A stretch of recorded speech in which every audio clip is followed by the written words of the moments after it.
This sixth color is going to be big. InQuest magazine of 1997 really knows what it's talking about. Wow, they even know that most purple creatures have the anchoring restriction, often balanced by a cheaper than average casting cost or a more powerful special ability. Ooh, Invasion of the Soul looks like a very potent instant. Oh, hello. You know, new ideas have been put forth for Magic the Gathering for a long time now, and while they don't all always take off, that doesn't mean that they're destined to fall by the wayside. Right now, the big thing is the new Frontier format, and it seems to be spreading like wildfire. So presented here are the top 5 cards from Aether Revolt, most likely to impact this exciting new format. Oh, cool. A sneak peek at Visions. Oh, all right, let's look at Frontier first.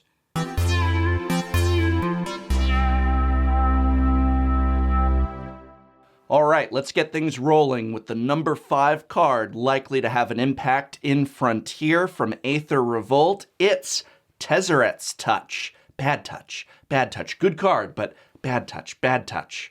Tezzeret's Touch is an enchantment aura for 1 mana of any color, 1 blue and 1 black mana that reads Enchant Artifact. Enchanted Artifact is a creature with base power and toughness 5/5 in addition to its other types. When Enchanted Artifact is put into a graveyard, return that card to its owner's hand. This card should immediately remind you of Ensoul Artifact, the namesake of the Frontier deck Ensoul Aggro. And that's exactly where this is going, so much so that Tezzeret's Touch maybe should have been called Tezzeret's Push, because this card can potentially push Ensoul Aggro from Fringe to top-tier status. Ensoul Aggro runs Hangerback Walker, Ornithopter, Scrap Heap Scrounger, Chief of the Foundry, and Scuttling Doom Engine to create an aggro base with ideal targets for Ensoul Artifact. So with Tezzeret's Touch, we might as well rename this deck 8 Ensoul. Oh, and it runs Smuggler's Copter because Smuggler's Copter.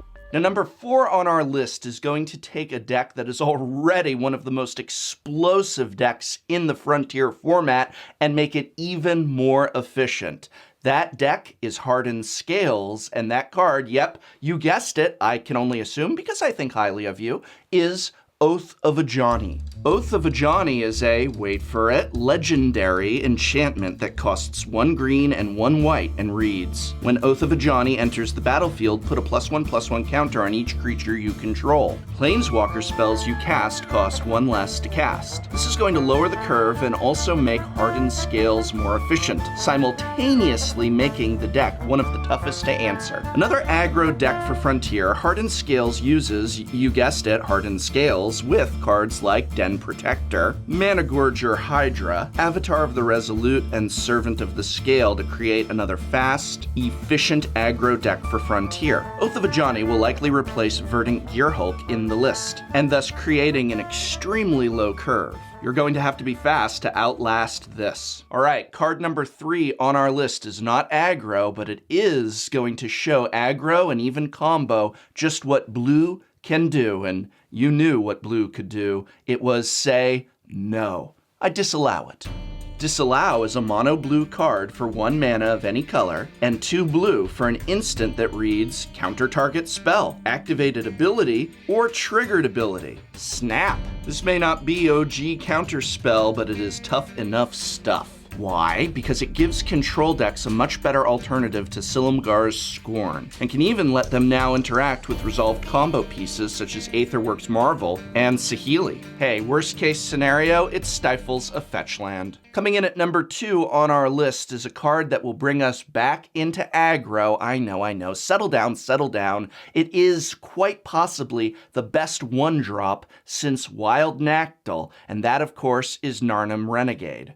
Narnam Renegade is a 1/2 death touch for 1 green mana with Revolt, meaning it enters the battlefield with a +1/+1 counter on it if a permanent you control left the battlefield this turn. Also a potential card for Modern, Narnam is indeed evocative of Wild Nactyl, and is easily a turn 1 drop if you have started with a fetch land, which Well, why wouldn't you? This fits easily into existing aggro decks like Hardened Scales, Elves, and Atarka Red, and even opens up wild possibilities like Gruul Landfall and Golgari aggro builds. And the number 1 card for Frontier from Aether Revolt, it's no contest. Nothing even comes close. In fact, I would stake my entire career as an adjunct professor at a community college on it having a huge impact on the format. That card, it's having an impact on other formats. You guessed it, Fatal Push. Fatal Push. Most players are calling this the best removal spell since Dismember, and others are even going back as far as Swords to Plowshares itself. This will see play in every constructed format it is legal in, and expect it to be the number 1 card on most people's lists for Standard, for Modern, heck, even some Legacy lists after Aether Revolt. For Frontier, it offers optimal removal and incredible tempo. Hey, it can kill a Siege Rhino for 1 mana, and that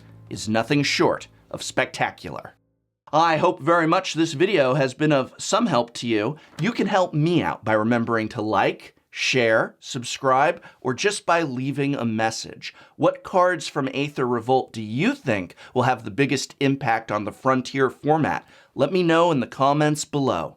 If you're interested in learning more about the new Magic the Gathering format Frontier, there's a lot of great places to go. One of my favorites that I'd recommend is www.mtgfrontier.com for everything from strategy articles to deck lists. mtgfrontier.com. And this video has been brought to you in part by a sponsorship from Card Kingdom, as well as the Patreon support of viewers like you. So thank you.